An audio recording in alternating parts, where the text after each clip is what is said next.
All across North America, in some of the most remote wilderness areas, people vanish under circumstances that defy explanation. Some are young children, others are seasoned outdoorsmen, but the pattern is the same: sudden disappearances, fruitless searches, and strange details that don't add up. Former police detective David Paulides has documented hundreds of these baffling cases in what's now known as Missing 411. And while some can be written off as accidents or animal attacks, others are so strange they leave even experts shaking their heads.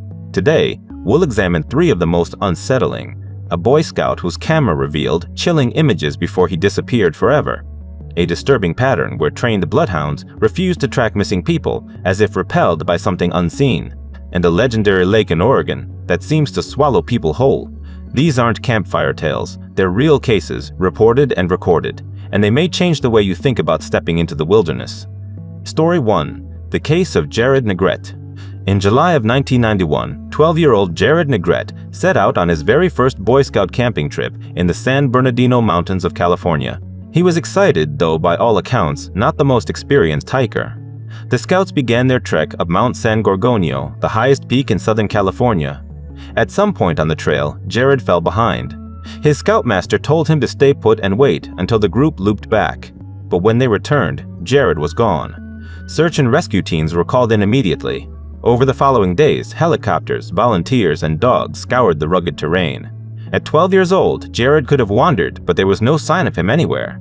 Then, searchers began finding pieces of evidence, unsettling ones: his backpack neatly placed, some food wrappers, his glasses, and most haunting of all, his camera. When investigators developed the film, they found 12 photographs taken before Jared disappeared.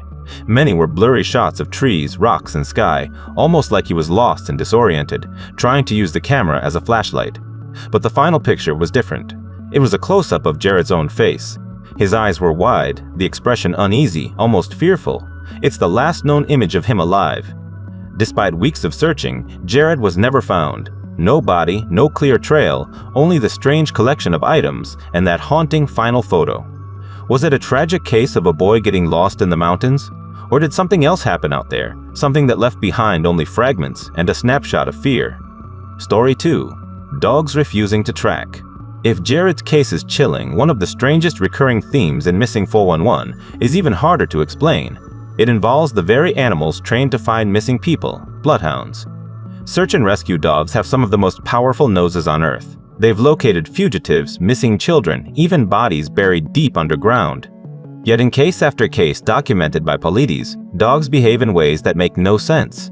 Sometimes the hounds are given a scent from a missing person's clothing or belongings. They start eagerly, noses to the ground, only to suddenly stop. Inexplicably, they sit down, refusing to go any further. Handlers tug, coax, even command them, but the dogs won't move. It's as if the trail leads somewhere, they simply refuse to follow. In other cases, the dogs do track, but the scent ends abruptly, not at a road or water source, but in the middle of a field or deep in the woods, as if the missing person simply vanished into thin air. Take the case of Samuel "Sammy" Bulk, an 8-year-old boy who vanished on Mount Hood in Oregon in 2006. Sammy, who had autism, became separated from his father near a campsite. Search teams brought in dogs to track him, but they failed, refusing to pursue his scent or losing it without explanation. Despite intensive efforts, Sammy was never found. To those who've worked these searches, the dog's behavior is more than unusual, it's disturbing. Skeptics argue the animals may have been confused by weather or that scents were contaminated. But experienced handlers say the reactions don't fit mistakes, they fit fear. Again and again, bloodhounds act as though they're not just unable to continue, but unwilling, almost like they sense something humans can't. What exactly is out there in the wilderness that even trained dogs won't face? Story 3. The Crater Lake Disappearances. In southern Oregon lies one of the most beautiful and most mysterious natural landmarks in America, Crater Lake. Formed nearly 8,000 years ago by the collapse of a volcano, the lake is almost a perfect circle, with waters so blue they seem otherworldly. But beneath its beauty lies a dark history. The Klamath tribe, native to the region, told stories of a battle between the sky god Skell and the underworld god Lau. Skell triumphed, imprisoning Lau beneath the mountain, creating the lake. The site was considered cursed, so dangerous that even gazing upon it was believed to invite death.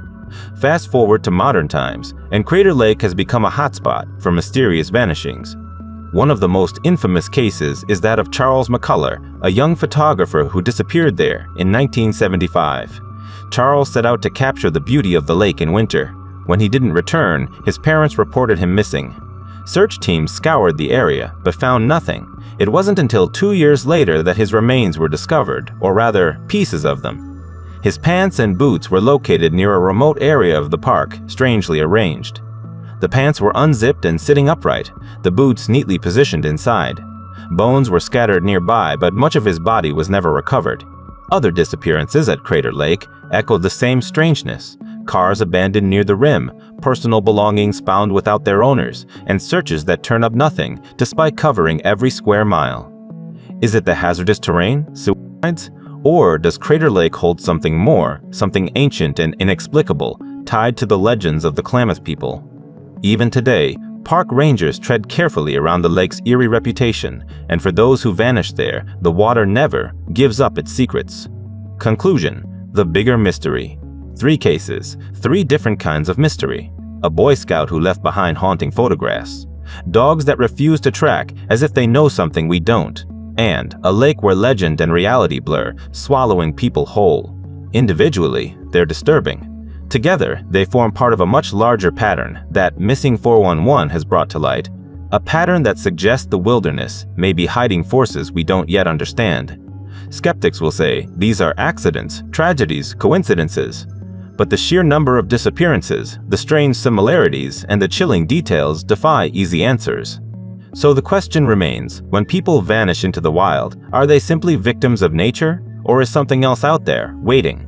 Perhaps the scariest part of all is this: the next case could happen to anyone, even those who think they're prepared.